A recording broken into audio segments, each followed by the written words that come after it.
महाराज गोरखपुर घंटी बजाते बजाते सेवा करते करते भारत का संविधान भी जान गए। भारत का संविधान अमित शाह से भारी है, भारत का संविधान मोदी जी से भारी है, भारत का संविधान आदित्यनाथ से भारी है। आखिर में जब संविधान से ये टकराएंगे और संवैधानिक प्रक्रियाओं से ये टकराएंगे तो टूटना इन्हें ही पड़ेगा। संविधान तो अभी टिकेगा क्योंकि देश को टिकना है। और भुगत मैंने कहा दिया साहब, वो मकान भी अपराधी के नाम पर था, पर ये मुल्क जो है मोदी जी के चच्चा का नहीं है। चक्कर ये है, प्रॉब्लम इज दिस। पहले महाराज थे, यूपी का हाल क्या है, पहले महाराज थे अब राजा बन गए हैं। हमें हमारा इतिहास लिखने से कोई नहीं रोक सकता। जैन साहब, इतिहास से ज्यादा छेड़छाड़ ना करो, भविष्य बिगड़ जाएगा दोस्त। अपनी भी थोड़ी खैर कर लो।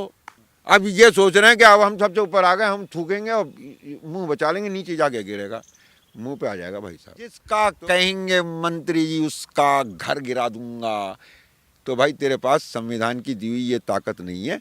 अभी हमने भी मशीन का खटका दबाया है भारत का संविधान, और ये मशीन थोड़ी धीरे से स्टार्ट लेती है, लेकिन पीसता बहुत बहुत बारीक है। तो इनमें से कई तो डीएम जो है आप समझ लें कि नौकरी से जाएंगे। अगर ये ऐसे ही राजा बन के कार्य करना चाहते हैं तो महाराज भले अपने जाके मठ में जो करना चाहें वो कर लें। पिछले वीडियो में जब हमने एडवोकेट संजय सिंह से बातचीत करी थी तो उन्होंने साफ तरीके से हवाला ये दिया था कि जो है ये वकालत को छोड़ देंगे अगर कोई ये साबित कर दे। हालांकि इस बात पर बातचीत करेंगे, लेकिन सबसे पहले यही सवाल कि कैसे देखते हैं सुप्रीम कोर्ट पे सू मोटो एक्शन लेने की बातचीत की गई है, याचिका डालने की बातचीत की गई है, कैसे देख रहे हैं sir? What is the meaning of cognizance? वो कार्य मेरी नजर में आए जिसपे मेरा एक्शन लिया जाना जरूरी है, वो है कॉग्निजेंस। जब मेरी जानकारी में आ जाए कि मुझे ये एक्शन लेना चाहिए, ये मेरी जिम्मेवारी है, ये मेरी ड्यूटी है, तो उसे कहते हैं कॉग्निजेंस। सो मोटो का मतलब होता है जो स्वतः लिया जाता है। अब अगर ये 3 रिटायर्ड जज, ये हो सकता है कोलिजियम सिस्टम के से जज बने हो, तो ये जज जो हैं अब जब याचिका लेके जा रहे हैं तो ये सो मोटो कैसे हो जाएगा? आपने चीफ जस्टिस को याद दिलाया कि ऐसा कर लो, वो स्वयं करता तो सो मोटो होता। अब ये लोग गए हैं तो ये याचिका हो गई है। इसमें अब क्या क्या किया जाना चाहिए? कानूनी प्रक्रिया से ही तो अब इसमें कार्रवाई ये तो हाँ, अब अगर सुप्रीम कोर्ट जाग गई तो उसको नोटिस करेगी वो, और उसमें उत्तर प्रदेश राज्य सरकार जो है वो जवाब लगाएगी। जिसे जिसे पार्टी बना जाएगा वो जवाब लगाएंगे और वो इन्हें सख्त करेगी कि भाई आप ये किस कानून के तहत कर रहे हो। और अगर उसको समझ में आ रहा होगा डैमेज क्या हुआ है तो वो ऐसे अधिकारियों को चिन्हित करेगी और उनके खिलाफ दंडिक कार्य करेगी। अगर किसी एडीए के इलाहाबाद डेवलपमेंट अथॉरिटी के किसी अफसर के आदेश से कोई अतिक्रमण के नाम पर इस वक्त इस तरीके से बुलडोजर चला दिया गया तो उसमें वो उसका अधिकारी भी बनेगा। और अगर उसको जो है ये बात करने को कही है जिलाधिकारी ने तो जिलाधिकारी भी पार्टी बनेगा। कारण ये है कि हिंदू और मुसलमान से अलग हटकर जो भारत का संविधान है इसका प्रीएम्बल है, इसमें कॉन्स्टिट्यूशन भी के अंदर सुप्रीम कोर्ट भी किसी चैप्टर से निकलती है, एग्जीक्यूटिव भी कहीं किसी चैप्टर से निकलता है, राष्ट्रपति भी किसी चैप्टर से निकलता है, लेकिन शुरुआत होती है we the people of India, हम भारत के लोग। यहाँ ये नहीं लिखा हम भारत के मुसलमान, हम भारत के हिंदू, हम भारत के सिख, हम भारत के जैन, ऐसा नहीं लिखा, हम भारत के लोग। तो उसको मुआवजा मिलेगा, इनको दंड मिलेगा। नहीं, एक सवाल है एडवोकेट साहब, सवाल ये है कि बताइए जा रहा है कि जिस मकान को जो जमींदोज किया गया है तो उस पर यह सवाल उठ रहा है कि वो उनके हस्बैंड का था। लड़की जो है जो बता रही हैं आफरीन करके नाम है, वो कह रहे हैं उनके पिता का नाम, मैं कह रहा काले चोर का था, भारत के नागरिक का था, और उसका डिमोलिशन करने से पहले इन सरकारी अधिकारियों ने भारत के संविधान में मूलभूत अधिकार, अगर कोई व्यक्ति मेरे को बदमाशी दिखाता है उसके लिए आईपीसी है, अगर कोई व्यक्ति मेरे को मारने की धमकी देता है तो वो आईपीसी है उसे कवर करने के लिए। लेकिन अगर भारत की सरकार मेरे को ये धमकियां दे, एक गुंडे की तरह एक्ट करने लगे, तो फिर fundamental rights under article 32 constitution of India जागता है। तो सरकार के खिलाफ कार्रवाई होगी, इन लोगों को मुआवजे देने पड़ेंगे सरकारी उससे, और ये जो क्या कोई ऐसा कानून है कि परिवार में 10 लोग हों, अपराध कोई एक बंदा करे और भुगत मैंने कहा दिया साहब, वो मकान भी अपराधी के नाम पर था, पर ये मुल्क जो है मोदी जी के चच्चा का नहीं है। चक्कर ये है, प्रॉब्लम इज दिस। पहले महाराज थे, यूपी का हाल क्या है, पहले महाराज थे, अब राजा बन गए हैं।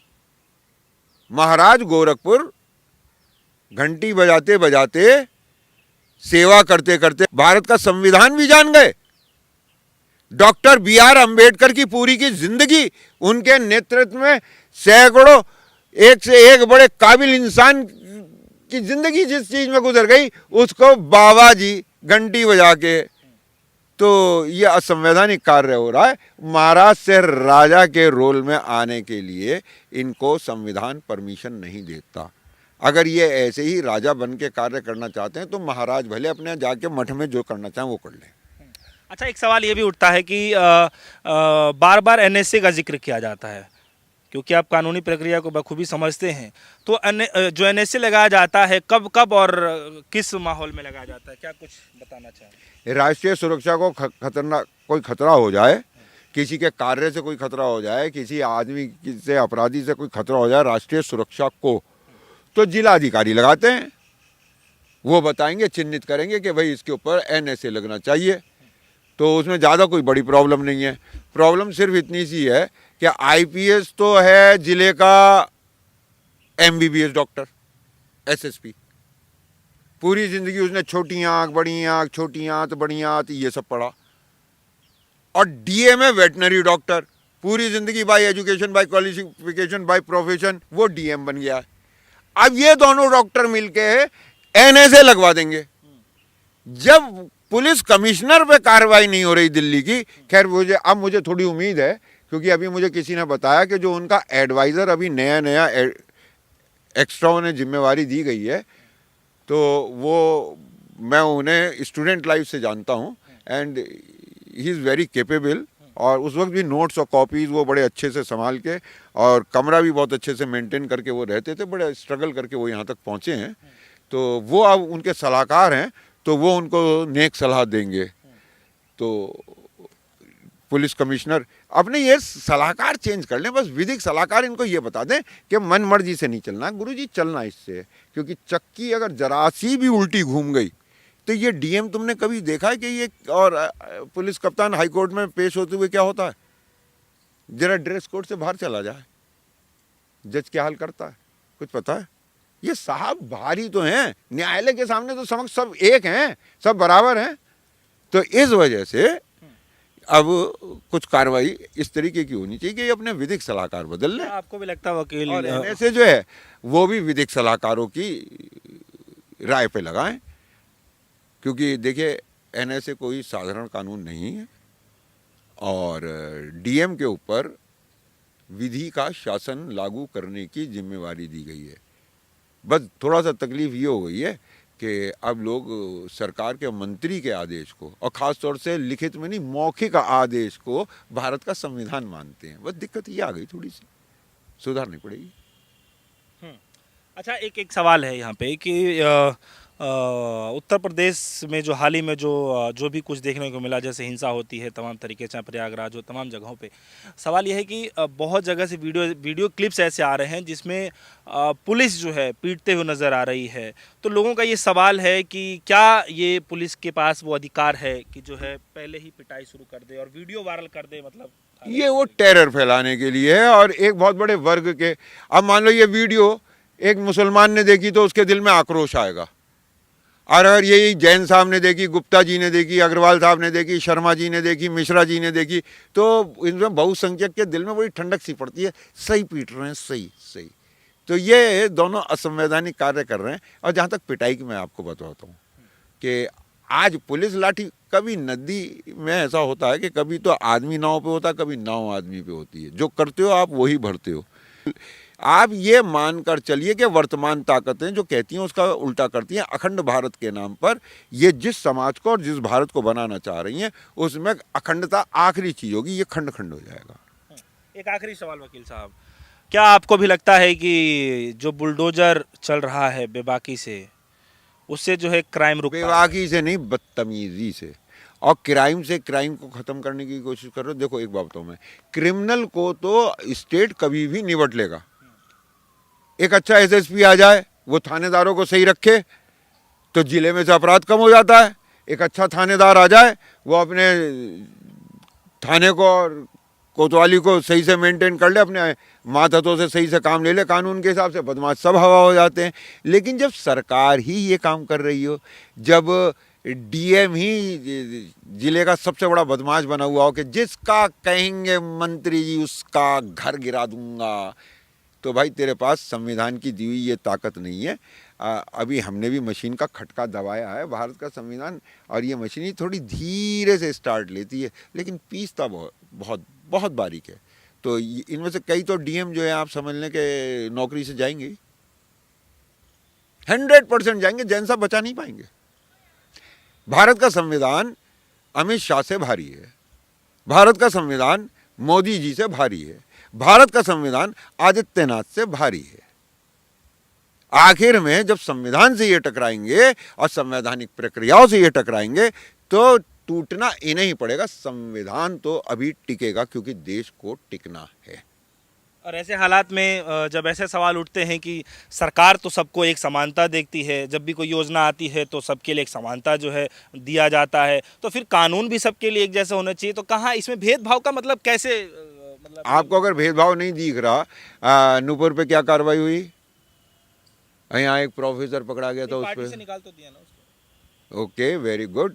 तुम मेरे में गोली मार के चले जाओ, जब तुम पे मुकदमा चलने का नंबर आए तो तुम्हारे पिताजी कह देंगे मैंने बेदखल कर दिया, इससे बड़ा दंड मैं क्या दूं? और अब काहे का मुकदमा, मैंने तो अपना लड़का बेदखल कर दिया। उसकी माँ की रोते रोते आंखें सूज गई, 2 दिन से मेरे बच्चे ने कुछ खाया नहीं होगा, मरने वाला तो मर गया, जिंदा को क्यों मार रहे हो? बहुत ठीक, जय हो। यही मनुवादी चाहते हैं और कुछ नहीं। नहीं, मैं तो जो कह रहे हैं मैं वो चीज को कह रहा हूँ, क्योंकि मैं भी तो लगातार जब आपको इतना बड़ा अन्याय अपनी आंख के सामने होता नहीं दिख रहा, आप तो हाई स्कूल के पर्चे में पढ़ाया जाए। अब मुझे एक बात बताओ, आप ये कहते हो क्या हम स्वाधीन हैं, हमें हमारा इतिहास लिखने से कोई नहीं रोक सकता? जैन साहब, इतिहास से ज्यादा छेड़छाड़ ना करो, भविष्य बिगड़ जाएगा दोस्त। अपनी भी थोड़ी खैर कर लो। अब ये सोच रहे हैं कि अब हम सबसे ऊपर आ गए, हम थूकेंगे और मुंह बचा लेंगे, नीचे जाके गिरेगा, मुंह पे आ जाएगा भाई साहब। तो इतिहास में इतनी छेड़छाड़ ना करें कि भविष्य बिगड़ जाए। तो ये गृह मंत्री तक मेरी बात पहुंचा देना। चलिए, बहुत खूब। हमारे साथ जो है एडवोकेट संजय सिंह जी मौजूद रहे और माने जाने वकील हैं, और इनकी बातें लगातार जो है लोग बात सुन रहे हैं जब से ये माहौल चल रहा है। हालांकि इस बात को लेकर के कानूनी प्रक्रिया को जानने की कोशिश कर रहे थे कि क्या कुछ इसमें हो सकता है, क्योंकि बुलडोजर तो लगातार चल ही रहा है, लेकिन कानूनी प्रक्रिया जो है वो क्या हो सकती है, क्योंकि अब हाई कोर्ट ही नहीं सुप्रीम कोर्ट के जो पूर्व जज हैं वो भी अब इसमें हस्तक्षेप कर रहे हैं और ये कह रहे हैं कि ये चलाना गैर कानूनी है। अब आपके मन में जो भी कुछ सवाल होगा आप हमारे वीडियो के कमेंट सेक्शन में जा करके जरूर पूछिएगा। अगली वीडियो में आपके सवालों को जरूर रखा जाएगा। हमें दीजिए इजाज़त। देखते रहिए D4 न्यूज़। धन्यवाद।